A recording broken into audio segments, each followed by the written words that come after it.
last week in high school sports has been nothing short of crazy. Here now to talk about that and some Big East basketball is Bobby Santoro of Jersey Sporting News. Bobby, just how crazy of a week was it for you guys?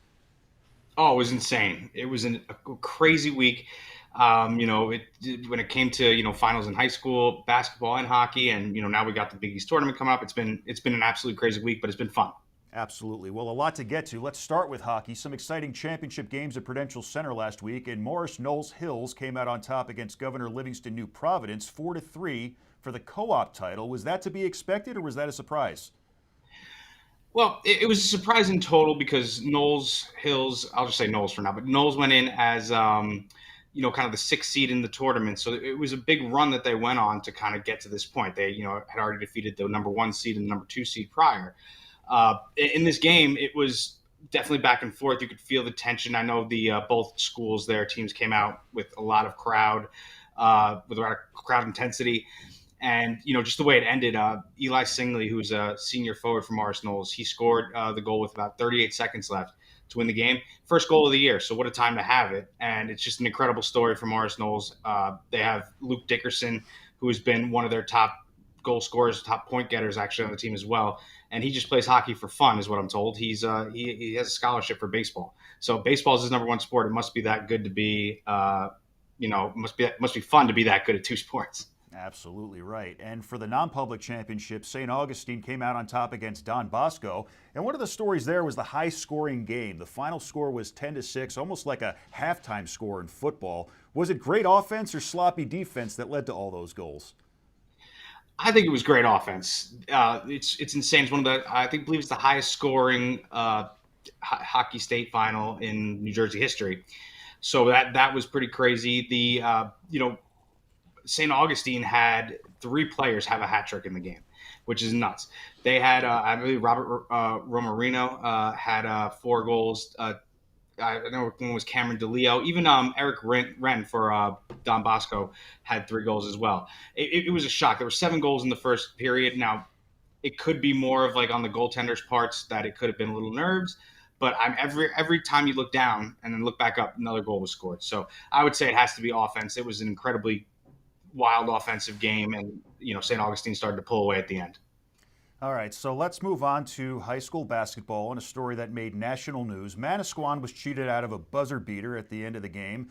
The bad call kept them out of the state finals. Now, we're currently in the age of instant replay review, but it really hasn't taken off at the high school level yet. You have to remember, for years, there was never instant replay. There are plenty of plays, even in professional sports, that have never been reversed and probably should have been. So do you look at this blown call as, hey, it's all part of the game, or should Manasquan have been the real winner? Well, I do believe that it is part of the game at some point, but with this, I was blown away by it. It's only also because the call was right at first. Then they huddled together and changed it. Right. That's what blew my mind. But I think that it needs to be something. Now nowadays we have so many streamings of these games. There are ways that we can see replays and everything along those lines. Obviously we look back to when I was a kid, the Derek Jeter home run, Yeah. against the Orioles back in the day. Now, if there was replay, that would have been overturned, but that's something that completely different. They had the right call at first. I think that it's something that we should implement. It's going to be a little harder when it comes to football, maybe because of the way that we have streaming, that you can't really zoom in on yard lines and do what they can do in pro football and high school football, but especially basketball with getting the shot off. And one other thing that could help, I know someone talked about maybe even getting the lights on the back of the backboard that are synchronized with the buzzer, so you can Right. see that it lights up and all that. But yeah, it's wild. It's crazy that it was it's crazy that it affected the game. It's crazy that it was in national news, and it's not at no fault of Camden. Congratulations on them to winning Of the state course. title as well. But yeah, I do think it was crazy. I do think Manasquan should have won. But if you're Camden, things like this happen all the time, and obviously they went on to win against Newark, so it was a great story there. But wild, crazy. Yeah, totally wild. Well, maybe it will be a catalyst moving forward for high school games. In positive basketball news, a big year for Dylan Harper. He committed to Rutgers, and his team at Don Bosco just won states. What was your take on Harper's performance and the team's performance as a whole? Absolutely. It was wild to watch him as well. Wild seems to be the word of the day, but it was crazy just watching him at Jersey Mike's Arena, which was, the first time he played it. The last time that Don Bosco played, he was hurt. So this was his kind of, first debut playing at, the RAC and where he'll be playing next year. And just to watch him, he has everything. He's going to be must watch TV, must watch basketball.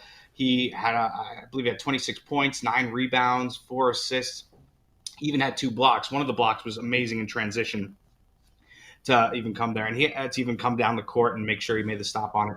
The team as a whole was absolutely lights out. There was not much, there was not much else that that they can do to kind of stop Don Bosco. So it was a given. It was kind of expected them to win, but Dylan Harper has been the catalyst there. He can, like I said, he can rebound, he can pass. He's the full package. So he's going to be must watch TV next year. He's got a heck of a future ahead of him, that is for sure. And finally, we've got the Big East tournament this week. Seton Hall is set to take on St. John's. What are your predictions there? Well, right now, Seton Hall is on a little bit of a hot streak, which is great. They went ahead and they beat Villanova and beat DePaul, I believe it was, to kind of get into to kind of get into this spot where they are most likely going to make the tournament. I saw that someone said there would be an 11 seed in the actual NCAA tournament. Perhaps we'll see with Selection Sunday, but they got to go through, Big East first. And St. John's obviously came out big earlier in the year, but Seton Hall is also 2-0 against them. With Kadari Richmond and Dre Davis, it seems like they'll have to try to take care of business. However, this is in the city. I mean, I know it's not that far from Newark, but St. John's is obviously a city school. We'll see how the crowd plays into it, but it should be a very fun game between the two of them, and anything can happen. Bobby Santoro, Jersey Sporting News. Always a pleasure, and thanks as always, my friend. Thank you, Mike. Thanks for having me. Of course. Head over to ONNJ.com for the latest news and sports anytime.